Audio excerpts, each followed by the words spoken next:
อย่าใช้พลังงานของเราไปกับการกังวลพลังงานของเราในแต่ละวันเนี่ยมันมีจำกัดกังวลว่ามันจะได้ไหม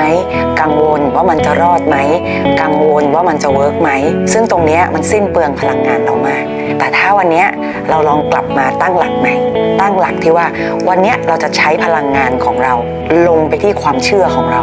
เชื่อในงานชิ้นนี้ของเราลงไปที่การสร้างสรรค์งานของเรางานชิ้นนี้ของเราจะต้องถูกสร้างสรรค์ให้มันดีที่สุดทุกวัน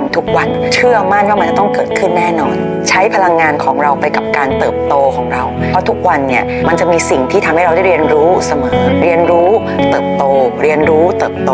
แล้วก็ใช้พลังงานของเราเนี่ยไปกับการรักษา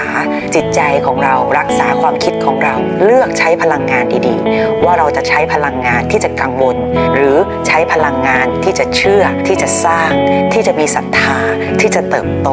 ต่อไป